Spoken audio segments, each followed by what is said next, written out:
Chapter 2. A Man of the Cloth. The next day, after a busy morning and midday, the sun was just now beginning to set when my detachment was to finish off our shift at one of the gate stations. Patrolling the market was always enjoyable, if not a little strenuous at times. Unlike when my detachment was in the towers, there was always plenty to do and oversee there on the ground. Still, the end of the patrols had my group at one of the gate stations, which was one of the more uneventful posts, and I had Lieutenant Kennedy running all the searches and checks with incoming travelers and traders at his station because he needed the experience. Needless to say, this afternoon was much like shifts in the towers, since it wasn't long after taking our positions that the men and I found ourselves lost in idle conversation. After telling the guys about my prior evening and what I did with my time after the constable pulled me from the tower, I went on to tell them about my time with the men's group last night, since the boys were missing me from the Guard Bible study. There was a moment of plain old quiet after I was done, until Nathan decided to break it in his colorful way. That sounds like it sucked, in all honesty. John immediately slapped him on the shoulder. Another loud group of tribal visitors and wasteland travelers passed our gate station as Nathan recovered from the hit and tried not to pout. Even though I wasn't offended by Nathan's words, I still didn't like my men hitting one another, so I told John, "Stop it. Don't hit him." "Thanks, Lou," said Nathan before I cut him off. "Still, you need to save your judgments or opinions for those who care." Nathan hung his head, and his inaudible apology was good enough, so my loudmouth guardsman recovered quickly and said generally, "I didn't mean nothing by it, I'm just thankful I joined the guard is all. Some of the folks in town can be a real drag." John went to swat Nathan again, but caught himself when I found myself chuckling at that, and noticed William Ramos and Carl smiling as well. John cocked an eyebrow at me and warned, "Careful, Paul, Lieutenant. You know what happens if you indulge Sir jokes a lot here." "Oh, I know," said I, shooting a look at Nathan to remind him that his input wasn't necessary. Looking back at John, I asked, "Still though, after last night's Bible study with the Temple men's group, I've concluded that I will be making our guards meetings from here on out, even when I'm off duty." John's silence indicated that he was likely contemplating his own experiences worshiping with the general New Canaan public and coming to the same conclusions as us. "So anyway, how did you spend the rest of your day off, sir?" asked Ramos. My eyes were pulled from the incoming group of wasters entering the market to the youngest of my detachment. There wasn't much to say, so I said so. Other than the colorful study with the Temple men's group, I mostly just slept and rested up, kept watch on the kids, helped Hannah review after her study, then went to bed. Had a pretty strange dream, though. I wasn't sure why I said that last part, but the idle words caused some curiosity in the faces of my men. All except Nathan, who glanced back from observing a few wastelanders arguing to say, "I had my own strange dreams last night. It ain't sex outside of marriage if it was in a dream, right?"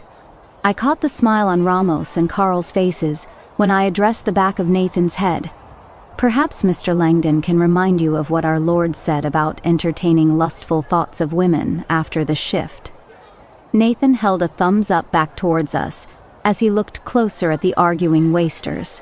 After that, Carl Northrup said, "Go on, sir. What was that dream about?" Hearing another reminder of that dream made me think about it again, and part of me actually wished that Nathan would interject once more with something unintelligent. Still, I found myself thinking about it again. I thought about that strange image I saw during my nap before the evening study. I thought about those bright blue eyes and skinless face, and how panicked I was at the sight of them before I was swallowed by sleep. I quickly forgot about that image after waking, getting too distracted by making sure my family and I were ready for the evening. I hadn't even thought of it the whole time I was at the men's group. Then again, hearing Mr. Willis's testimony was very captivating for all of us present, even if the rest of the study was as boring or uneventful as Nathan concluded. No, it wasn't until I got home, got the kids in bed, and then went to sleep that I had this new dream. I don't know if the image I received yesterday afternoon had anything to do with the dream I had last night, but it was enough to mention it to my men here on duty, even if it was unconsciously. My boys were still waiting for an answer, and Nathan was beginning to walk towards the arguing wastelanders when I explained to them, "You know, I'm honestly not sure exactly. I was standing on a ridge overlooking a town or city I'd never seen before. All I remember is that I was wondering where I was, and there were a lot of people walking past me towards the city. I asked every one of them where I was, and each of them gave me different answers. I had no idea where my family was, but for some reason I couldn't ask where they were because I was so curious about where I was. All of a sudden the city erupted into flames, and the people kept walking towards it completely unfazed. Then, there I saw 3 men come walking out of the flames side by side, straight towards me. One of them was..." I paused, feeling strangely both at peace and very anxious. I was going to stop right there, but the eyes of John, Ramos, and Carl were still fixed on me, silently asking to hear more. Nathan, meanwhile, was holding both of the wastelanders by the collar and lecturing them. My focus returned to my men when I knew Nathan didn't need backup, and I swallowed the strange concoction of emotions before proceeding. One of them was Evan Buller. And, as strange as it was in the new day to think about that man I failed, it still wasn't as strange as the other 2 walking towards me in the dream. The one on the right was actually my own boy, Joseph, as though he were a few years older. "Who was the other one?" asked John, curious but seeing my slight discomfort. The one between Evan and my son was the strangest part. I remember the dream even to this day, but it was not anyone I could recognize at the time. They didn't appear like a man, or really like a person in general, even though they had the body of one. I remember the man between them in that dream took on more the presence of a spirit or ghost than anything. With the memories of that dream sitting at the forefront of my mind, I told my men. The one in the middle was a ghostly man wrapped in cloth. I saw the look on my men's faces, but I could only go on even as Nathan returned to our group.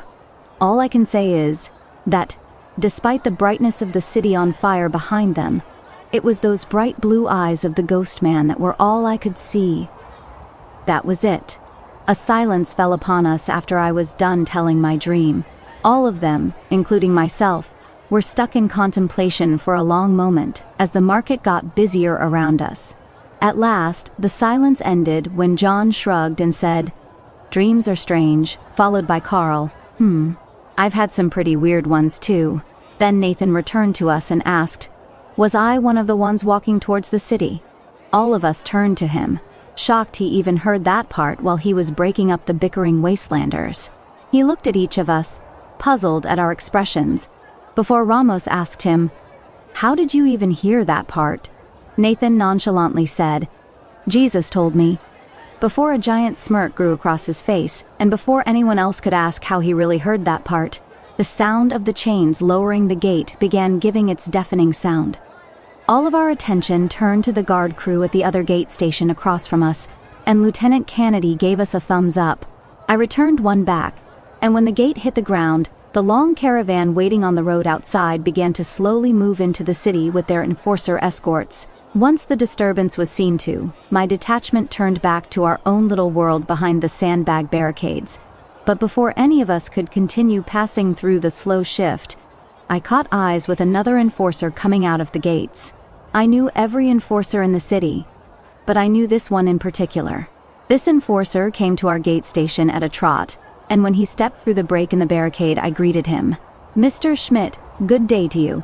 How are your studies?" My guards glanced back at the young new arrival, and went back to watching the market crowds. John perked his head up towards the enforcer while he continued to sit in his chair beside me, with only a nod for the young man as a welcome.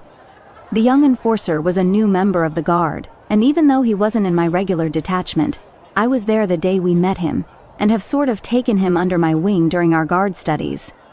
Anyway, he greeted me in a rather simplistic response. "Please call me Duncan, Lieutenant Young, but the studies go all right, sir.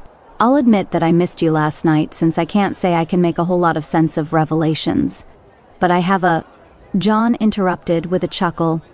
"Welcome to the club, kid." Mr. Schmidt frowned and returned to address me. "As I was saying, I'm to give you a message from Lieutenant Doyle. He wanted me to hand you the scout's report on the situation with the Basin Hawks, and for you to give it to the constable next time you see him. He removed the letter from his pocket, and I felt it get slapped into the palm of my hand. I placed it in my pocket, signaling to the boy that I'd read it later, and asked him, "Was this report from you or from his other scouts?" "I just got back yesterday evening." "It's mine," said the young man.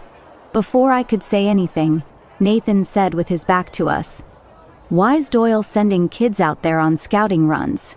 "Oh, you put a can in it, Nate," said the rowdy young man. Nathan only laughed, and I demanded the boy, "You don't speak that way to another enforcer." "And Nathan, yeah?" asked Nathan with his back still turned. "Shut up." Both Nathan and the young Duncan Schmidt hung their heads. I withdrew the letter from my pocket and met the boy's eyes as I placed the letter back in his hands. "You best give this to Constable Hanshaw then. I'll have your report here and now while I have you." "Why does Doyle want me to have it anyway?" Mr. Schmidt glanced at Nathan with a sneer and then back at me, more humble. "Lieutenant Doyle was going to have you give it to the constable once you've read it. I'll have to give it to Hanshaw later. I have another duty I'm supposed to carry out right now that I'm already late for." "What is it?" I asked. Mr. Schmidt went on, "Deacon Mathers is meeting with some of those Happy Trails guys outside of town and went without backup. Doyle told me to join him and some other guys to provide overwatch out there immediately after I was done making my runs. It took too long to find Deacon Caldwell, so Doyle and the others are probably there now. Internally, I knew that the Happy Trails caravans were some of the fairest and honest traders from lands beyond the wilderness that I've ever met. However, I could see the urgency in the young Duncan's face and could tell he only wanted to do good for his commander. I admired that, and there was more that I wanted to hear from him, so I said, "Keep a level head about it. I'll come with you, so Doyle won't give you flack if he knows I stopped you. Come on, let's go." Mr. Schmidt muttered a "thanks, sir," and immediately began walking away from the gate station. I followed, tapping Carl on the shoulder to come with, and said to the rest of my detachment group, "John, you're in charge till I get back.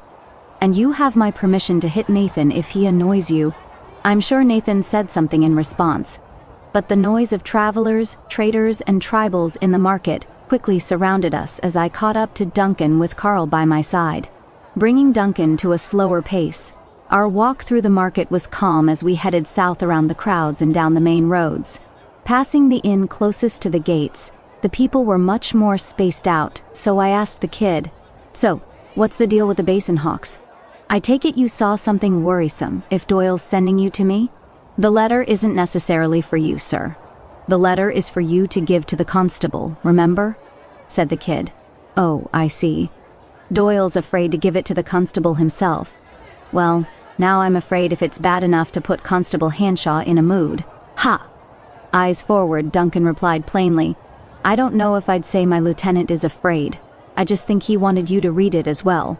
I'm also just under orders."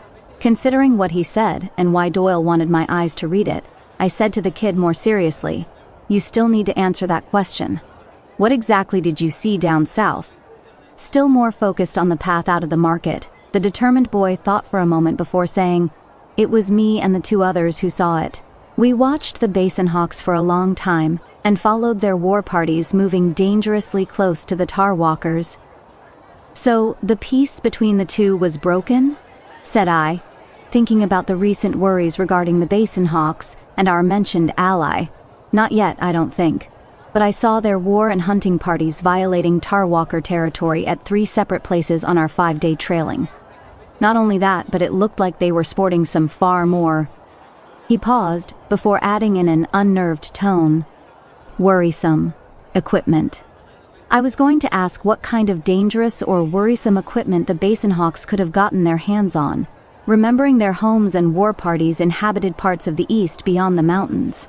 I wondered what could have been out there by way of scavenging, knowing that all the old-world military and police installations from here to the lands unknown had long since been picked over. With this in mind, I asked Mr. Schmidt, "Perhaps they've come upon new hardware from successful raids beyond the east?" I paused, the words that came from my mouth causing me to wonder even more about what kind of equipment Duncan was talking about. I added, What kind of weapons did you see the war parties sporting? Could be, said the young man to my first supposition, but to answer your other question, it was mostly small arms, 10mm submachine guns, assault rifles, and apparently lots of explosives like grenades and dynamite, as evidenced by their new pastime of blowing apart critters like geckos and scorpions. They must have an abundance of new explosives if they're killing time after treks doing something as stupid and wasteful as that. I considered this new information, about to conclude that they must have raided a camp of ambitious miners in the mountains, until Duncan said, although it wasn't necessarily the weapons that caught my eye, it was more what they were wearing. In the short pause, this new revelation caught my attention, and I asked, what were they wearing? Internally, I was slightly terrified that a hostile, leaning, and disagreeable tribe like the Basin Hawks came across a cache of old-world power armor. But it was what he said next that made me feel even worse about this likely future enemy of ours. Duncan said, they seem to be wearing a lot more heavy plastics and steel than usual, sorta like the old-world sporting pads you see in some tribes on occasion. Not to mention a lot of them are starting to wear crimson. I would have stopped right there at the news, but we were already on the outskirts of the market, passing the few people and tents on the fringes, and so we kept walking towards the meeting spot as I demanded from Duncan, you see any Legion observers with them? How do you know they weren't Legion? Duncan slowed his pace even more and looked briefly at Carl beside me before looking back at me. I couldn't see the look on Carl's face, but I knew what it was as I caught the eyes of Duncan. It wasn't Legion, they were definitely Basin Hawks, but I think you understand the worry of Doyle. Going back to the earlier issue, I think it's safe to say that their new equipment means they're likely Legion supplied now. I was about to stop right there and sprint back to New Canaan at the thought of the Legion getting a new ally this deep into the Utah wilderness. I knew that there were dozens, if not hundreds of tribes inhabiting the lands beyond the mountains east of New Canaan, but they were almost always battling the Legion on the fringes of the known lands as well as the region around the Colorado border. Then I remembered something else. This something else didn't explain how the Basin Hawks could have gotten the equipment, but it meant that this news wasn't a cause of immediate panic. I said to the young man, I'm sure you're right about that in some regard. Although the possibility remains that they could have obtained their new supplies from success against a former auxiliary of the Legion, like the Mazers and the White Rock. After all, the Legion hasn't been active out that way in over a year and a half. It's unlikely they're reaching out to tribes like the Basin Hawks so far beyond their territory. Immediately, I was cut off by Duncan. Well, word is that the Legion is back in eastern Utah. I heard from some of the militia guys over by Hanksville that they've been having to help some of their tribal allies fight Legion and their auxiliaries more and more as of late. This was last month when I heard about this, around the time of yore. He paused before adding for me, sorry about that, by the way. I heard we lost a lot of guys out by the lake and heard you took a hit. The words reminded me again of the pain in my abdomen, but that remained in the furthest part of my mind at news of the Legion's new operations in the east. I could only say distantly, that can't be. A silence hung over us after that, and for a short time we focused on the trail south as the noise of New Canaan and the market outside went slowly further into the distance. The moment ended when Duncan said with a slight shake of his head, I'd start believing it, sir. I've been catching more stories about the Legion out east since they lost some battle somewhere in the far south. They'll be more active in the east than ever if their defeat was as bad as stories say. I was too lost in thought, thinking more about how to take the news of the coming Legion warfare in the eastern wilds, and what I could recommend to Hanshaw by way of action to say anything else. It was then that Carl said to us, You know, I actually heard about that battle down south. Unsatisfied with the lack of response, I was still thinking when Duncan glanced at Carl, who took that as his cue to go on. Nathan, Ramos, and I popped in at the Trinity Inn during our patrol through the market last week, and got to chatting with a few traders from NCR. Now, I don't know if they were affiliated with the California government based on the vulgar words they were saying about them, but you can bet the three of us were more than intrigued to hear that their soldiers managed to root Caesar's horde of Legion filth at some place called Hoover Dam a few months back. That sounded like a cause for celebration as any, so the boys and I bought them their next glass of agua. Duncan let out an idle.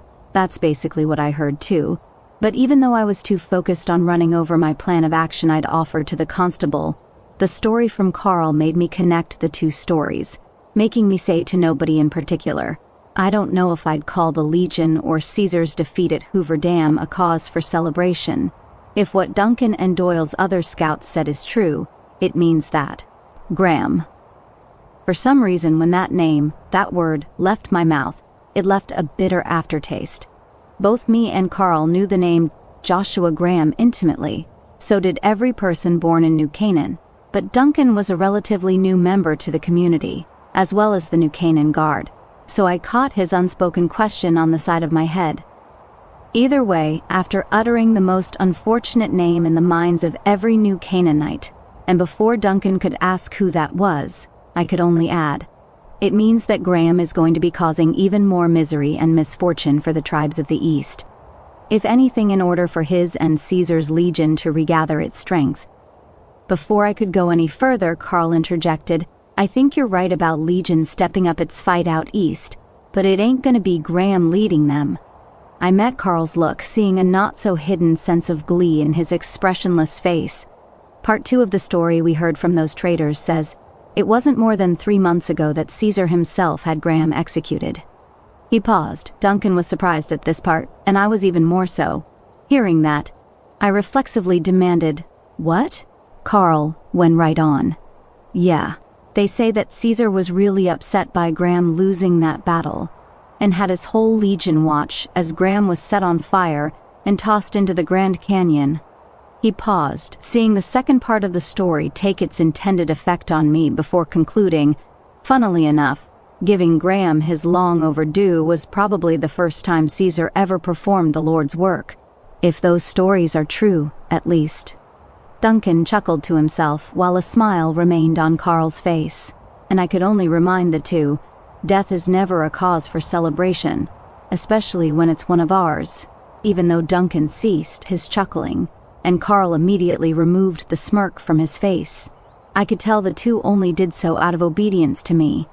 Their hearts were satisfied by the death of Graham, and for some odd reason, I couldn't figure out why mine wasn't.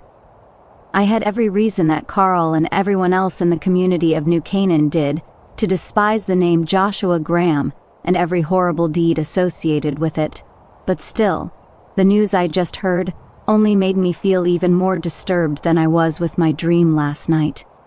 Not more than a moment later, I heard Duncan on my left ask, wait a minute, you said Graham was one of ours? Carl was about to answer when my thoughts sank further in, and my thoughts returned to the New Canaan at large, making me ask, Carl, what did you mean by that last part? Also, why is this my first time hearing about this?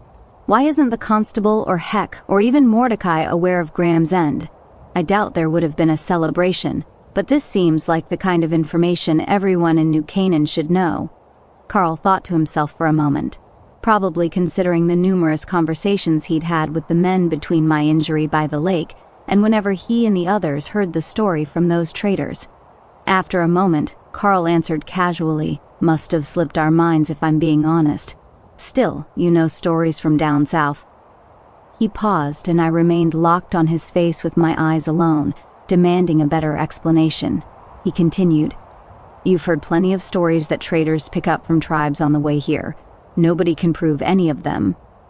Carl was right in some regard, but this was different, somehow. So I said, go on. Going on, Carl said, I don't know what to say, sir. You can bet that the Legion probably lost a big battle way down south. But when it comes to the details or all that stuff about Graham, I wouldn't be surprised if that part is just the start of a new tribal tall tale. After all, if you think about it, it seems pretty crazy to think that Caesar or Edward would have killed his best pal of 30 years for screwing up in one battle. There was worth in what Carl said, and with that, I was left once more in quiet contemplation. I wondered about all the possibilities and if the whole thing was true. Was the second in command of the Legion, the largest threat beyond the known wilderness of the East and South, dead? Upon hearing that story, the strangest thing about it was the question of, Why did I care so much? Did I actually care? As I've said, I knew the name of Graham and what an enormous invisible stain it had been on our community for over 3 decades, but I had never met the man and couldn't figure out why the news of his death was hitting me the way it was when the end result was the same. The Legion would be even more involved in the Far East. At last I was shaken from my thoughts when I glanced back and saw the bustling market outside the walls in the far distance. I turned back to the road ahead as I heard Duncan interrupt the soft breeze around us. "Okay, who is this Graham guy you all keep talking about? I heard he's the Legion's legate, but y'all were talking like you knew him personally." "We all knew him in some form or another. I'm surprised you didn't hear about him when you swore into the Guard," said Carl as I wondered even more about New Canaan's own not-yet prodigal son, who, if the stories were true, wouldn't get his chance to return to the Father. Carl was right. He and I both knew Graham in some form or another. We learned his story, his legend, and how he was the one who officially turned his back on us. As I continued to inexplicably mourn the rumored demise of that terrible person, Duncan replied, "I'm still a probie, remember?" Carl remembered Mr. Schmidt's status in the Guard and said, "Huh, that's right. And yet Doyle has you going on scouting trips." "Oh, screw you too, Carl," replied Duncan. I would have reprimanded the boy for speaking like that to Carl, but my mind was still elsewhere, while my eyes remained locked on the dirt path before us getting slimmer and slimmer the further we walked from the town. Carl grinned and said to the boy, "You can't blame me, or Nate for that matter, for being curious. I was with the LT here the day you showed up, and your little display in the market left us with quite a few questions." The boy replied immediately, "Figured I'd show whoever was in charge what I was good at. I'm sure skinning a mole rat and a fully grown golden gecko might have displayed you as a decent survivalist and hunter, but doing that in the middle of the market while you're covered in blood and dirt of the wasteland gave some of us a more sociopathic conclusion of your character," said Carl. "It got me running scouting ops for Doyle, and it has me giving the kitchen some better meat for weeknights. You're welcome for that, by the way." Carl shook his head, smiling slightly while I remained quietly listening and thinking. Now passing a long-abandoned shack, the 3 of us continued on towards the group of people in the distance, getting closer. Carl replied to the boy, "Still, it's pretty unusual to have a mere 17-year-old from the wastes join the Guard and start running scouting ops before you've even gone on your first mission." "I go on missions said Duncan, before realizing what Carl was actually referring to by mission. Duncan then thought for a moment, remembering how being successful in worldly missions didn't really mean a whole lot to the protectors of his new hometown when he failed to measure up in spiritual missions. Upon remembering this, the boy said, "I guess I just ain't good at all the Bible stuff." At last, I entered the conversation when I could better identify the group ahead. "Don't worry, you will be. You still got a few months before your 18th, and we won't let you go on mission until you're ready." I heard Duncan's internal sigh of relief, but assured the young skeptic, "I know you don't quite understand the spiritual requirements of our community, but just remember that although your skills are useful in the here and now, we'd rather your skills were directed at our true goals. Is that understood?" "Yes, sir," said the young man before adding, "I'll keep trying at my studies." I told the kid, "Attaboy, before long you'll be an expert at Bible stuff and become a beacon of Christ's light in the darkness and stuff." Carl chuckled, Duncan hung his head, and the 3 of us remained silent as the figures along the distant path drew closer. A few silent minutes passed when the figures became more detailed beyond the heat haze rising off the wasteland sands. There, at the head of the oncoming caravan, I could see the white long sleeves and dark pants of the deacon Mr. Mathers with the red sash draped down his shoulders, walking beside a man in a heavy brown jacket and pants who was probably the leader of this Happy Trails caravan group. I could only make out the head steer loaded with all the trading outfit's wares, but flanked on both sides were their own armed escorts as well as the white shirts and black vests of the entrance enforcers. Once we could make out the enforcers, Duncan said to himself, "Ah, shoot, we're late." Only he didn't say shoot, and he immediately apologized before I could reprimand him. Instead, we drew nearer to the oncoming caravan, and I said to Duncan, "Go on ahead and find Doyle. Let him know I kept you, and watch your language before I have Nathan make you eat soap." "Yes, sir," said the boy before he immediately took off running towards the caravan. Alone with Carl, he and I kept our pace, and I made out more of the caravan. Rounding a slight turn in the road, I could see the train had at least 6 fully loaded Brahmin, and over a dozen traders and guards. Looking back at the head, I saw Mathers waving at me.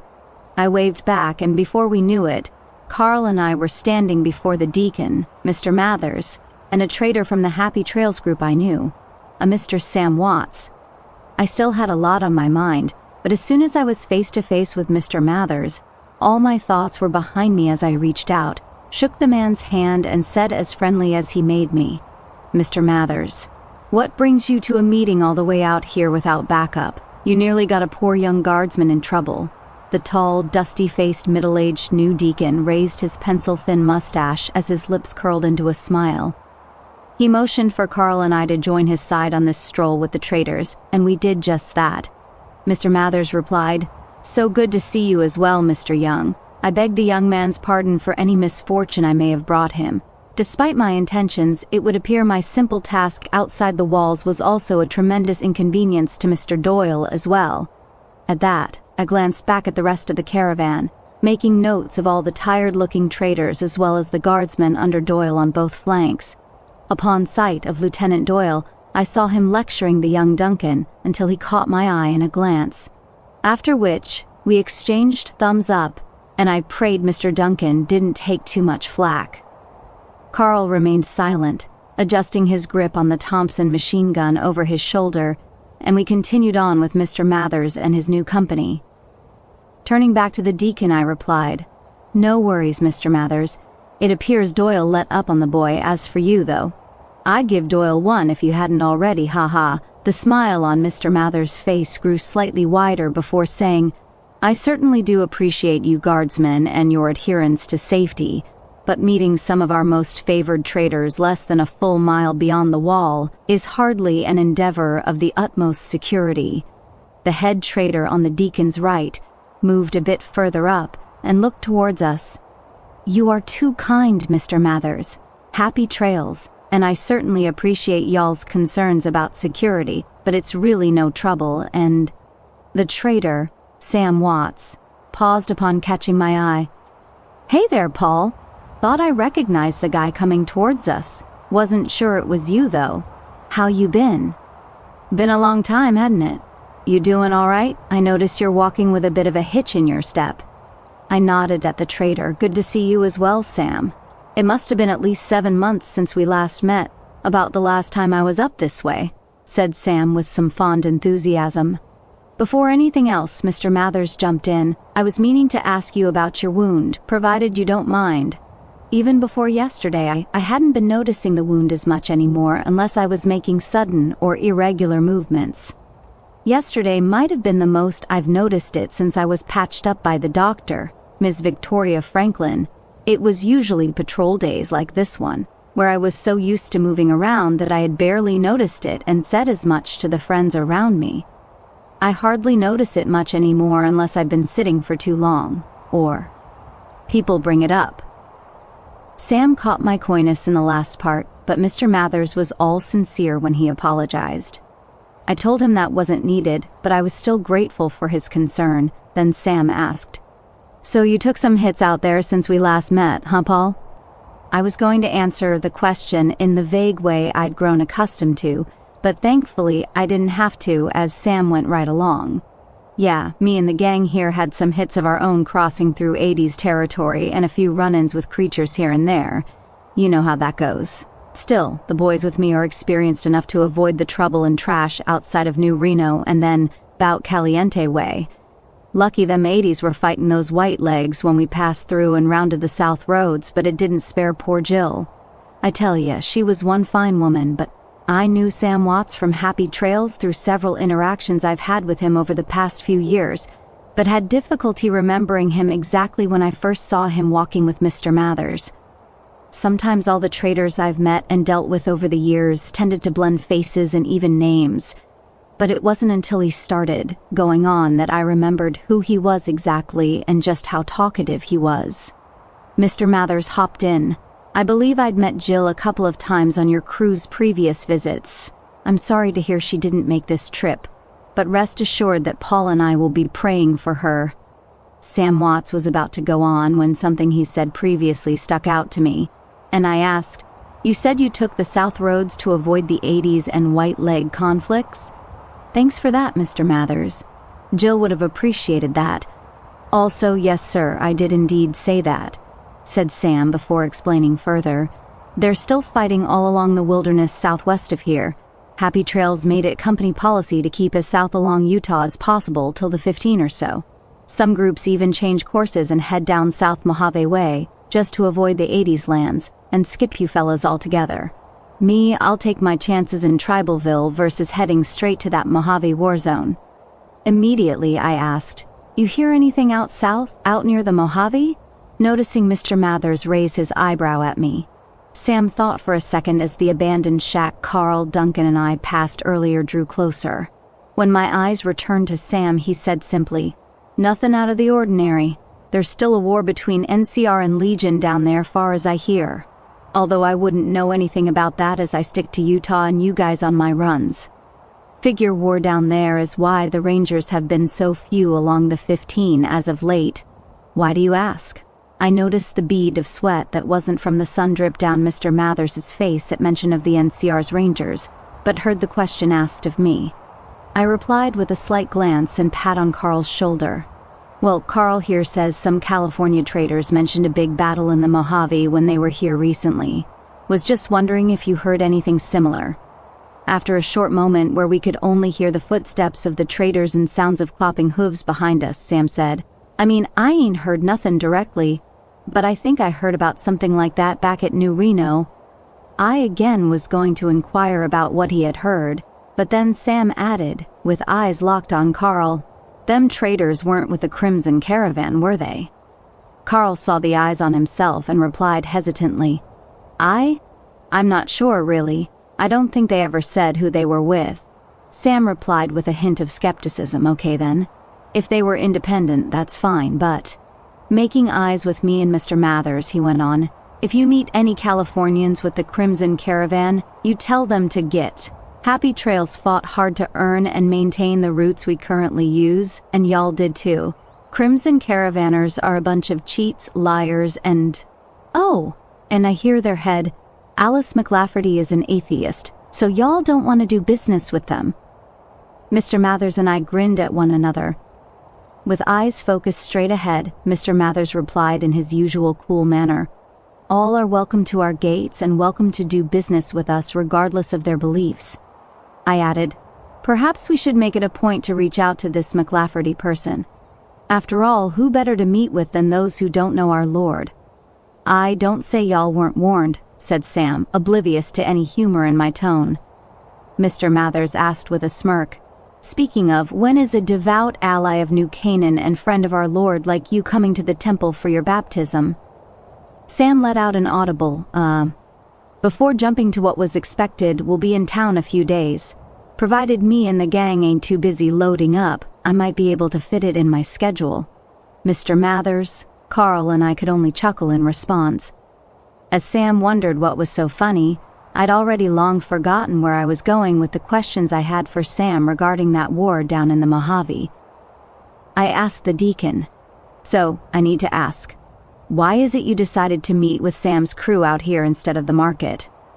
"Funnily enough," said the deacon, "we're here now." Just then, Mr. Mathers said to Sam, "This is the place," and shouted for the rest of the trading gang, "Y'all can start unloading here." The caravan stopped, and just to my left off the dirt path to town was the abandoned shack. Immediately, the whole trading outfit began to unload the stacks and bags and crates of supplies and tools off of each Brahmin and cart. I instinctively began to help as well alongside Mr. Mathers and some of Doyle's enforcers, who weren't keeping watch on the surrounding wastes. I knew we were relatively safe since we weren't too far from the market and walls of New Canaan, and even got Doyle's help with a few stacks of cut lumber. Doyle and I exchanged greetings and courtesies since we hadn't the chance to earlier. Mr. Schmidt would occasionally catch my eye as he helped roam the perimeter around the shack. As the sun got a finger or two lower towards the west, the trading outfit was mostly done unloading their wares, and I was so busy trying to be helpful that the thought of why we were out here almost abandoned me. Once I was done stacking my last toolbox beside the other assortment of crates and coolers and minor construction materials, the Brahmin and carts were almost completely unburdened, and I turned to Mr. Mathers, who handed Mr. Watts a leather sack that made a jingle as it landed in his hands. I was going to ask my question when Mr. Watts thanked Mr. Mathers, noting he didn't need to verify the total, and Mr. Mathers replied, "Of course, Mr. Watts. Pleasure as always. You get your crew and cattle into the market and take your rest at the Trinity Inn near the South Gate. There's extra in that bag to cover your stays, so just tell Martha and she'll show you your rooms." "I can't tell you how much I appreciate that, Mr. Mathers," said Sam as he wiped the sweat from his brow. "The fellas and I will take you up on that. You take care now, you hear?" "You as well," replied the deacon as I nodded farewell to the trader.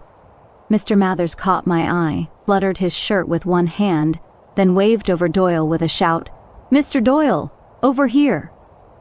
The deacon smiled at me, and I watched Sam begin leading his traders and unburdened mules toward the town as I heard the footsteps of Doyle draw closer. Finally, I asked him, "So, Mr. Mathers, you never told me why you had Sam's crew unload their cargo here so far outside the market. I take it has something to do with this place?" Mr. Mathers was going to answer, but Doyle answered instead as he joined our side while we surveyed the scattered hall and decrepit shack. "Mr. Mathers is still doing his skimming racket." "I thought you knew that, Paul?" "Have the traders drop off out here, it's easier to steal." The deacon shook his head in mock shame, replying, "You caught me, I confess it." I couldn't help but smile and wanted to ask my question again before Doyle asked the deacon, "Anything else you'll have of us today, Mr. Mathers? I just need 3 of your men to keep watch over the goods here if you'd be so kind. And don't worry, I'll have some enforcers from the night watch rotate your men out before it gets too dark."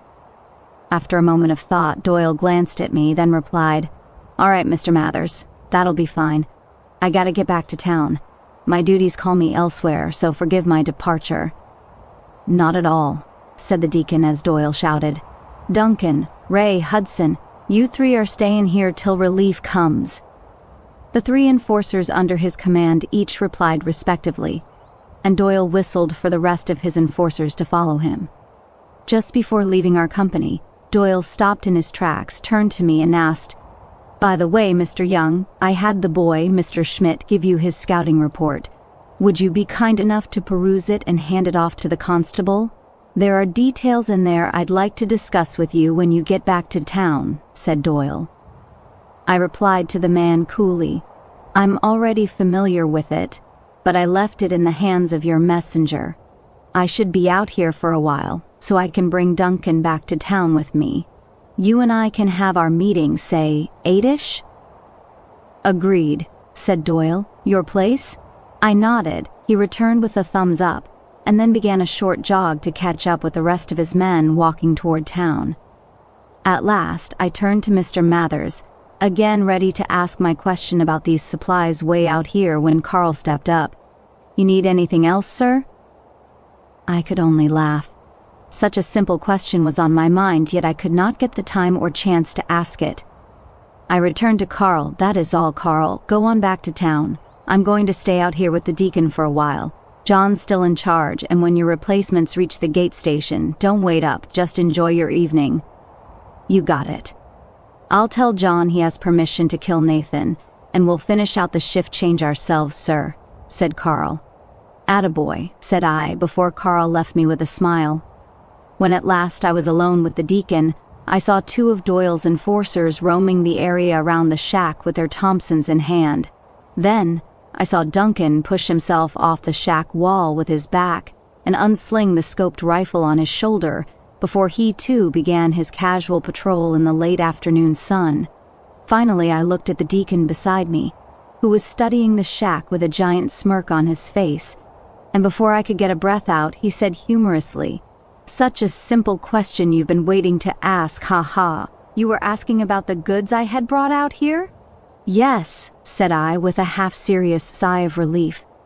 I began to follow my friend as he began maneuvering around the scattered supplies, studying them and taking mental inventories as he answered, "It's nothing major. I just got permission to refurbish this old shack and begin making it into something of a relay or resupply point for our incoming traders and missionaries, or some other such thing." The elders hadn't quite decided what they wanted to do with the place specifically. As for my drop-off, I wanted to save the happy trails from having to come back here once they reach the market. Also, getting to speak with Mr. Watts is always a pleasure. There, all the gear and goods I helped unload began making sense. Very kind of you, and I guess that explains all the lumber, tools, and various containers we got here. Then the real question hit me as a distant sound from the market entered my ears, and I asked, "Are you sure that's such a good idea to build this relay so far outside the wall?" More focused on studying the quality of the various tools on the nearby crates, Mr. Mathers said, "You speak as if we're miles away. We're only a mere 20-minute stroll from the market, Paul." "Which raises another question," said I before asking, "why do we need a resupply point so close to the community?" After a moment, Mr. Mathers was done with his internal tool inventory and moved on to the boxes, replying, "Fair enough. But I did say the elders haven't landed on what they want to do with the place exactly.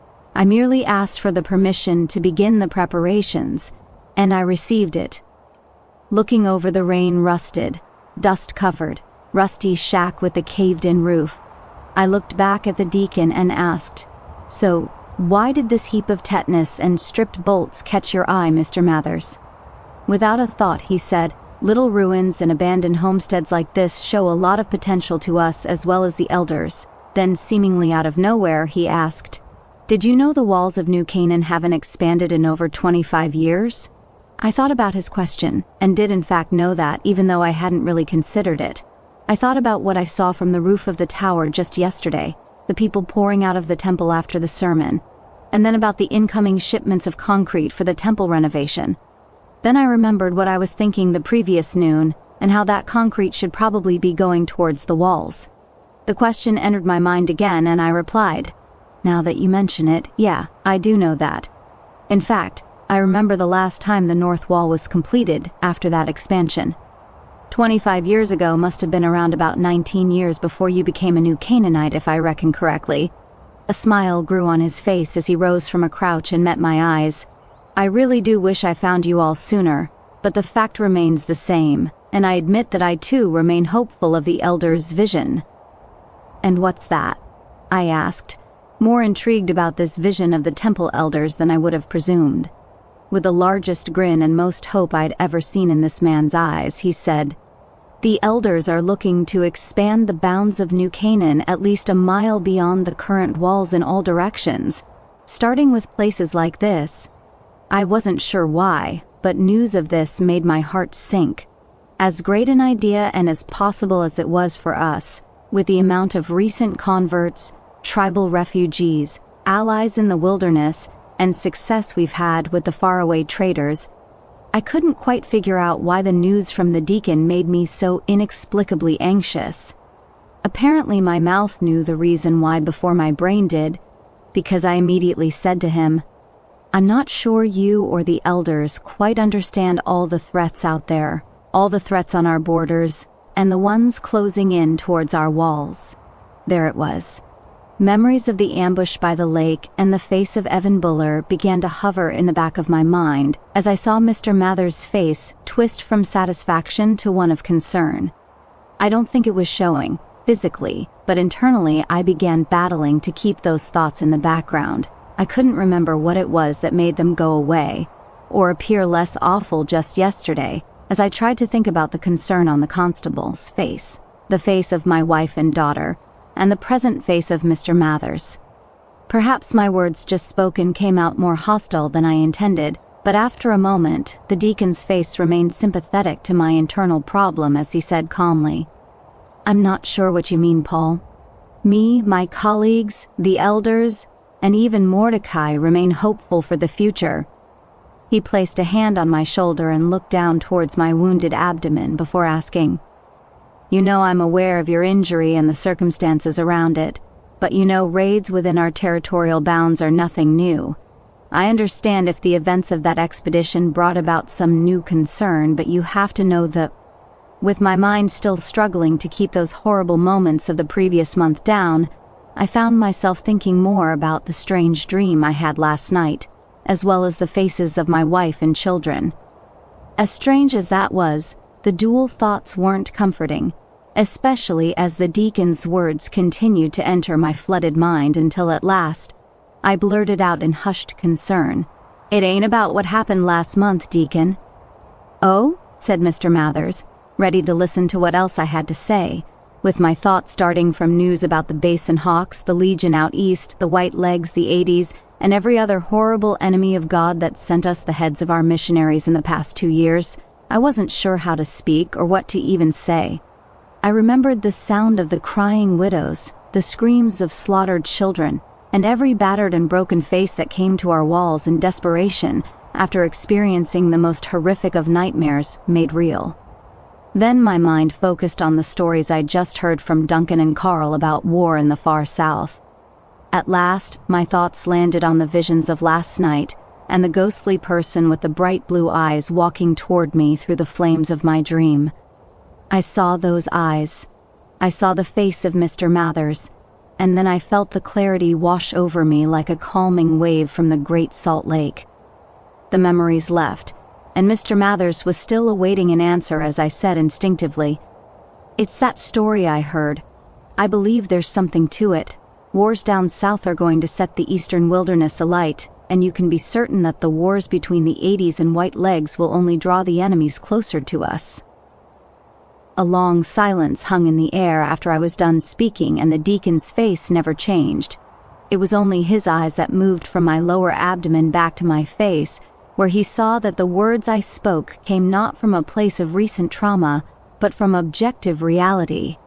He stared into my eyes for a long time, and I couldn't bring myself to lighten the mood or offer some gentleness, even if I wanted or as I was normally one to do. No. The longer the silence lasted, and the longer he looked into my eyes, he felt the full weight of my words. Eventually, and after a long enough time, he turned towards the setting sun and said, "I'll take your concerns to the elders as well as Mordecai if I get an audience with him soon." I felt the sincerity in his words and saw it on his face before his eyes left mine. The message had been sent, but another silence hovered between us before either of us could change our character. As the storm in my mind extinguished the flame in my heart, I felt the incendiary thoughts fade back into the deepest parts of my mind slowly over the quiet moments. I began to feel the heat of the day and the cool breeze of the coming evening once more. The light from above kept those dark thoughts in hiding when another gust of wind hit my cheek. After a while, Mr. Mathers flapped his collar to embrace the winds of change as he asked in his casual and friendly way that I was all too familiar with, "You want to see what I plan on doing with this place?" He was back to himself, and so was I. After such a tense moment, I wasn't thankful enough to see that man smile again, and when he did, I couldn't help but do so as well. Seeing that man and feeling myself return to a semblance of normalcy, I gave the waiting man a nod and said, I should probably get back to my men, but sure, why not? I remained quiet about all the things that were on my mind, and together, Mr. Mathers and I focused on talk about our families, matters of the temple, and noteworthy incidents on watch or in meetings with the temple officials. I could tell that Mr. Mathers really understood the concerns of the guard while we were talking, even if we weren't talking about the dangers outside specifically.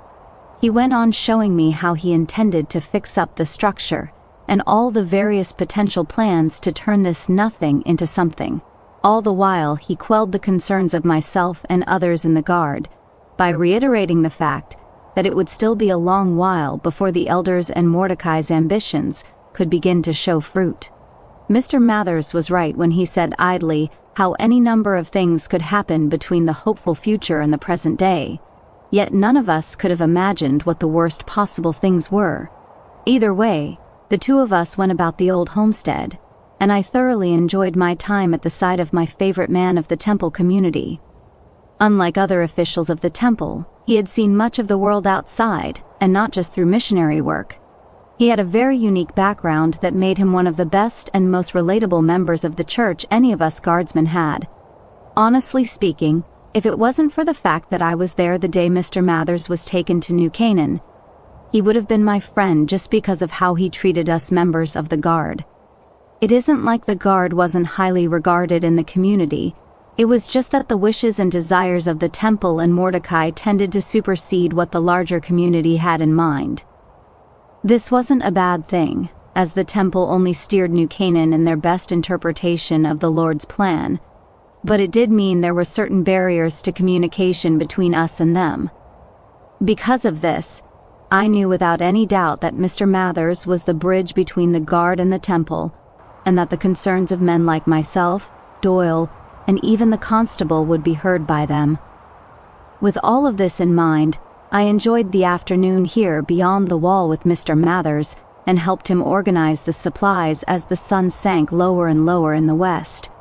Just as the sun was about to disappear below the west, the last lights across the land showed several men coming towards us from New Canaan, who I knew were the replacements. As Doyle's enforcers saw the approaching men, the three of them, including Duncan, began to congregate with one another, as if they were readying to depart the second the replacements arrived. Sitting with the deacon on one of the wood crates, the deacon went on about something I asked him earlier, but my mind was somewhat elsewhere at the moment before he asked me something that was likely just idle banter, but something I did not expect. Chapter 3: The Broken. It's not too often that you wake up one morning and know that your life is going to change. Of course, there are certain days where you know a life-changing event is to take place, such as my wedding, or the mark on my calendar when I swore into the Guard. But most of the really truly pivotal days that change everything come completely out of nowhere. You still wake up, you still eat, you still get ready for the day, you still put your boots on one at a time, you still feel the sun beating down, the need to drink, and you still exchange passing words with your brothers and sisters and don't think much of it. The day I saw Evan Buller die was just like any other. I'd been on long-range patrols and expeditions hundreds of times since becoming an entrance enforcer, but even on the days where friends are lost, the life-changing moment just hits you without any warning, and there's no way to truly brace for it. Looking back, I think I could have guessed that today was no ordinary day, just by the strange dreams I had the night before, the stories I heard, and the fragments of information or news that entered my ears. Despite that, we only realize how truly ignorant we are in hindsight, because piecing two and two together is a lot harder to do in the present when more often than not, the coincidental things you hear and experience often don't add up to anything, at least until the moment is right. In the end, I didn't think much of it when Mr. Mathers asked me there as the sun was about to disappear below the west. "You know who Judah Black was?" Not expecting the question, I began to think as my eyes went from the dilapidated shack to Mr. Mathers. "Yes, why?" Mr. Mathers turned his attention back to the shack as he said, "You asked me earlier why I had such an infatuation with this place in particular. This place used to be his from the records I've seen." Thinking about that long-forgotten figure from so many years ago, of course, I knew my history of New Canaan, but I began to wonder about Mr. Mathers's adoration of the long-gone bishop of New Canaan. I told him plainly, I was only about 11 years old when he died. I think it was 2251 or 2 if I remember correctly. I paused, noticing the deacon looking at the structure in a new, saddened way. I had to ask, "Why are you so interested in him and his old place? You been reading about the Mormon unification or something? I know they had big ambitions before the merge of churches and return to." I let my words trail off into nothing as he remained focused on the shack.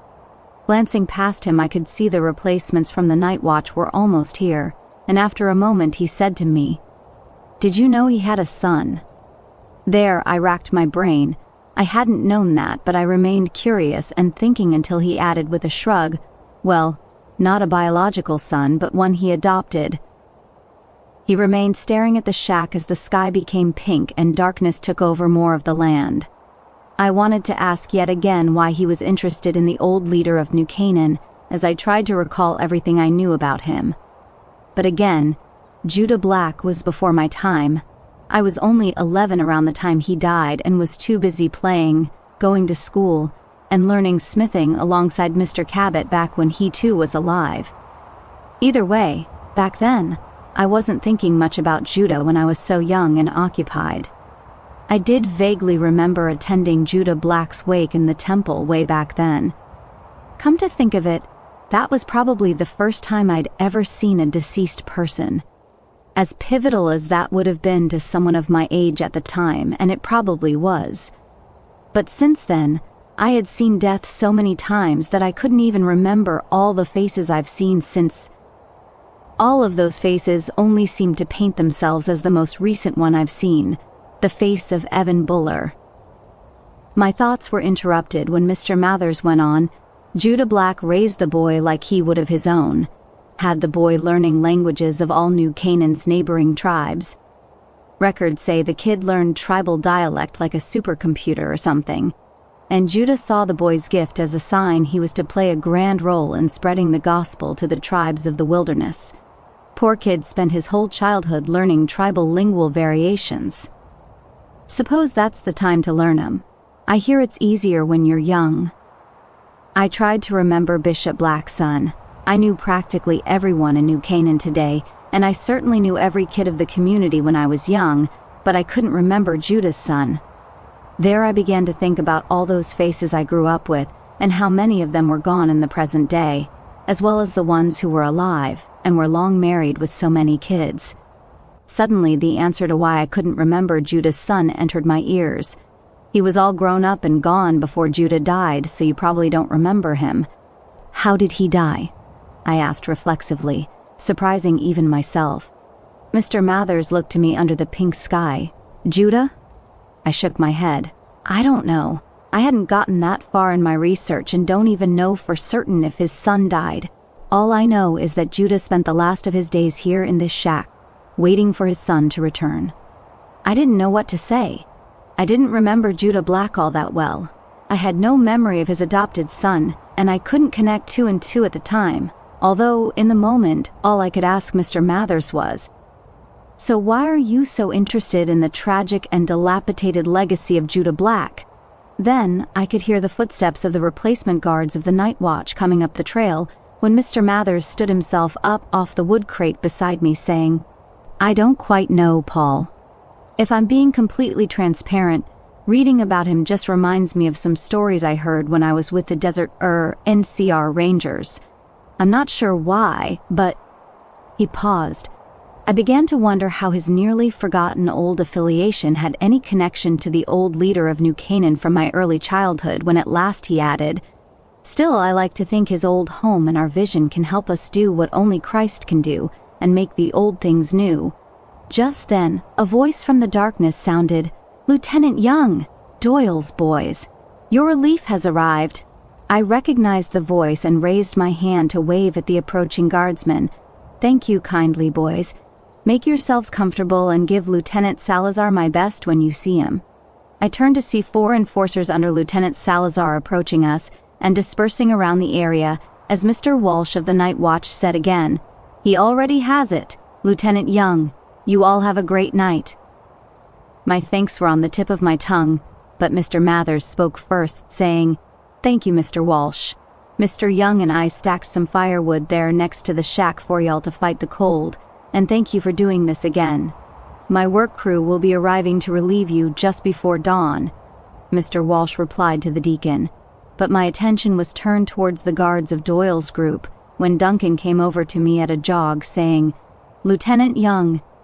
I saw the other guards Duncan left staring at and pointing towards something in the dark south.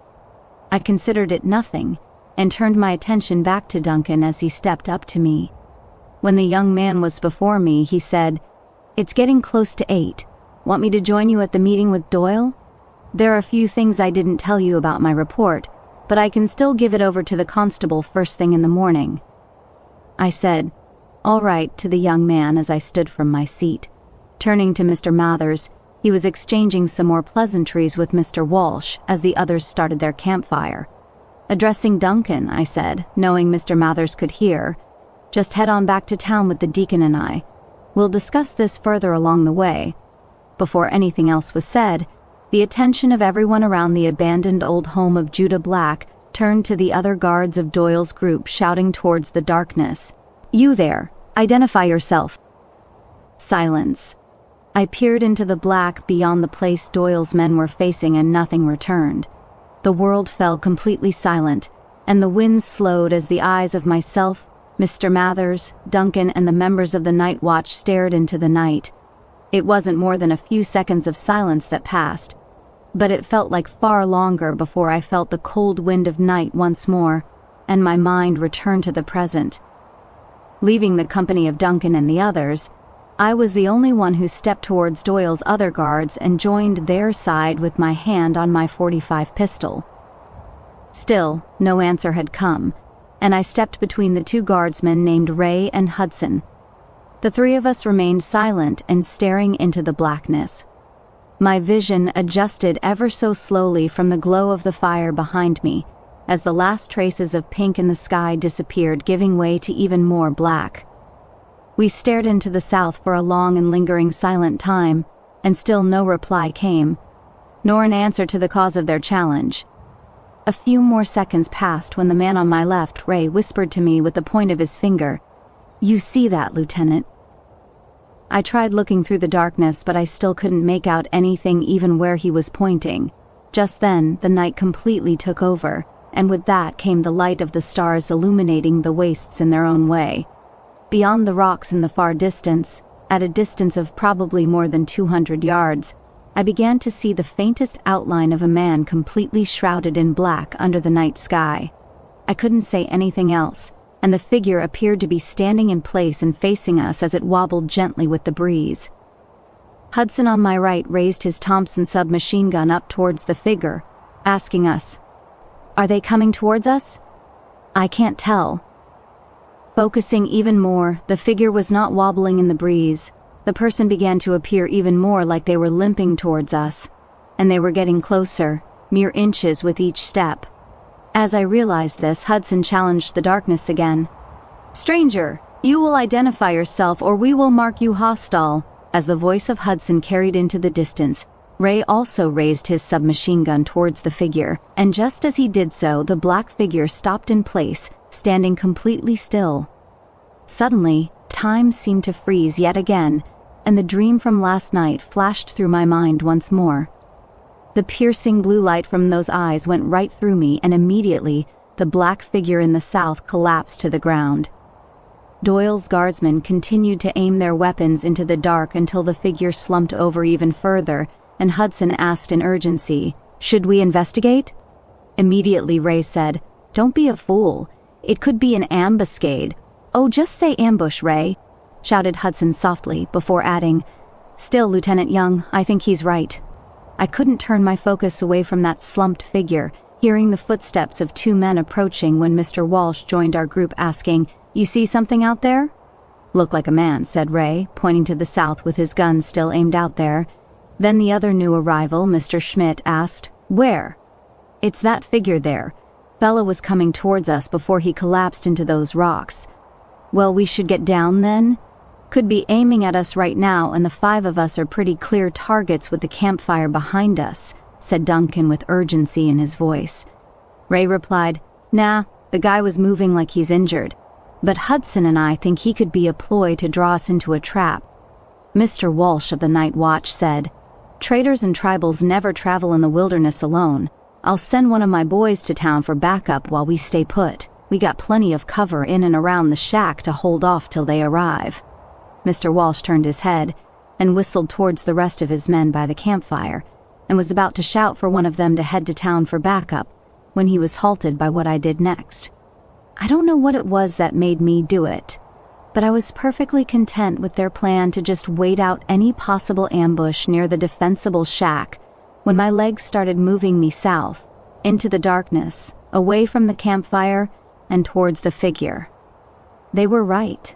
Nobody travels in the wilderness alone, especially at this dark hour, unless the person wasn't truly alone.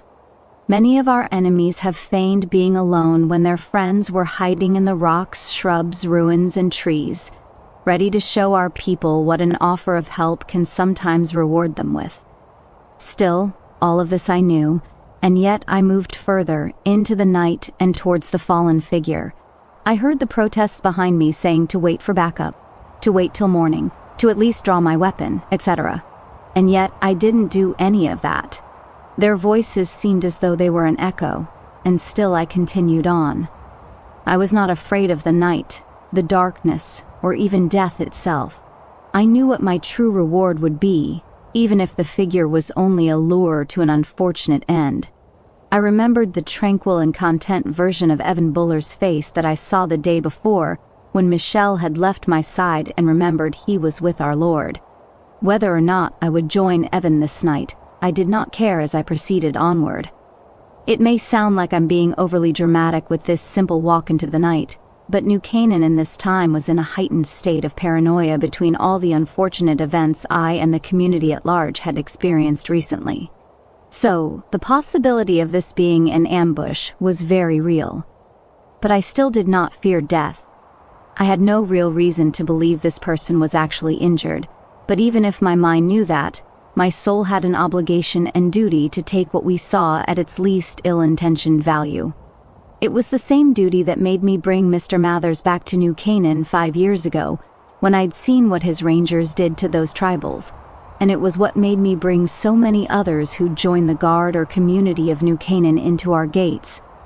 Wherever it landed me here on earth, the Christ in me had a duty to fulfill, and I was certainly doing that as I drew closer to the collapsed figure.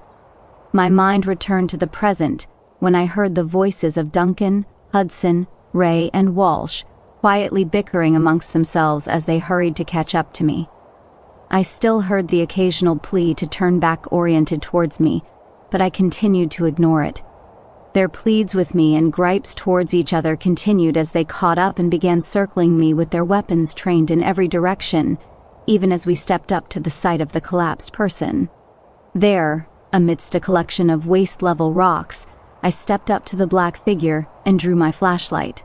The second the light hit the person, Ray the guardsman let out a gasp and said, "Wasn't expecting a ghoul." All the guardsmen took their eyes off the surrounding wasteland to glance towards the light and see the same thing. In an instant, the possibility of this being an ambush disappeared for some reason, and all of them stared in awe and curiosity at the skinless man leaning against the rock in completely shredded rags. All of our nostrils were suddenly filled with the smell of a person who hadn't bathed in weeks, as well as the smell of charred flesh. Of the few interactions I've had with ghouls in my life, I certainly remembered the distinct smell they gave off, but this wasn't that. The guards continued to look over the limp body of the man, studying his skinless body and muscles peeking out from the tattered and charred rags, up to the hung head that hadn't moved, even after I illuminated him with my flashlight. Just then, Mr. Walsh attempted to wave the smell from his nose, saying, "Only ever seen a ghoul once before," followed by Duncan asking, "Is he dead?" I was wondering if the man was alive myself when Hudson asked rhetorically, "What's a ghoul doing wandering the wastes at such an hour?" At that, I saw the faintest rise in the man's chest despite his head still hanging. I dropped to a crouch before the man, but still couldn't see his face, as it almost appeared like he was hiding his face from the light. As I crouched before the man, I subtly announced my own conclusion about the sight to the rest of the men. "I don't think he's a ghoul." Then, out of instinct, I lowered the light from the unfortunate victim's face and towards the charred rags on his torso before asking as calmly as I could, "Can you walk, sir?" Silence ensued in the moment afterward, and the man hadn't moved. After a short time, I asked, "Can you speak?" More silence took over the world around us. After another long moment that was too long to be an answer to my question, a sudden breeze came in from the west. Internally, I was thankful for the crisp breeze, but then the answer to my question came as the breeze hit the man. We all watched in disbelief as the man curled into himself and let out the softest and most terrible groan of agony. All of us watched in complete helplessness as that groan announced a terrific pain at the cold breeze, and were left speechless when the groan ended the second the wind had ceased. A long silence lingered after that. I supposed we had our answer. He couldn't speak, but he could still audibly express how terrible his every waking second was. At long last, the men as well as myself were left without any idea of what to say, what to do, or how to help this man. All I knew was that he needed help. The silence ended when I glanced back at the hung-open mouths of the guardsmen behind me and said, "He needs help. Mr. Walsh, give me a hand with him. We'll bring him to the campfire. Duncan, you run to town, send word to the constable and have someone bring a cart out here. Then find Doyle and let him know I can't make the meeting tonight. Ray and Hudson, you stick with me till the cart arrives and we'll take him to the nearest doctor." All of them wordlessly acknowledged. Duncan began to run off towards the town, and Walsh and I moved to both sides of the stranger. Taking our spots beside him, Walsh and I crouched down, grabbed his flayed arms, and both of us were instantly deafened by the most horrible scream of agony we'd ever heard. I wanted to release my grip right there as I remembered the groan from earlier with the utmost fondness. Although I met the eyes of Walsh looking at me with another plea to set him down, and I knew it was already too late. He and I hoisted the skinless man's arms over our shoulders and were already walking towards the town and campfire with the man between us. Moving towards the campfire in the near distance, I could see that Mr. Schmidt had halted to see what the scream was about, but he only needed to see us moving with the man to make him continue his task. As Mr. Schmidt ran further and further north towards town, the silhouettes of Mr. Walsh's fellow night guards stood beside the fire. A little further away stood the other motionless outline of Mr. Mathers, growing closer as we moved, and all the while the man between Walsh and I screamed. I was too focused on not tripping over the rocky sands to think about Doyle's men who followed at our rear, or to think about anything other than the horrible pain the man between Walsh and I was enduring. Just based on that shout, I knew that the man was not a ghoul. Clearly the man had a dry throat from probable days out in the wastes, but despite the pain, the screaming didn't have the same crackle as that of an irradiated ghoulified man. The only time that the painful shouting lessened was when we were but 50 yards from the campfire, and that appeared to only be because he began focusing his energy towards struggling in our grip. Despite the weakened or half-dead state we found him in, the closer we drew towards the fire, the more we struggled to keep our grip on him. I never would have imagined how strong this man was, and even though Walsh and I never lost our grip on him, he certainly tested our strength. I couldn't think of it at the time, but the fact he protested our help stuck out to me in the immediate moments after setting him down. At first, I thought he had eventually tried to free himself because of the mere pain our carrying caused him, but then I realized it was because he could see that it was the fire we were bringing him closer and closer to. I know for certain that the latter was the reason now. When we were but 20 yards from the campfire, Walsh had his men clear a small spot beside it for the skinless man, and all the while the deacon remained a statue. At last we arrived beside the fire, and the man was jerking and protesting and shouting so much that he probably would have killed us if he had a weapon. But the man did not, and Walsh and I released our grips before he collapsed on that makeshift bed made from the dark coats of the night watchman. The skinless man slumped down beside the fire, still groaning from the continuing pain, and lying there staring up at the starry sky, with his chest heaving up and down. Everyone remained staring at him, and nobody said a word, even as I felt another cold breeze from the wastes whip by us. I continued to look down at the man beside the fire, expecting to hear that groan flood my ears once more, but that never happened.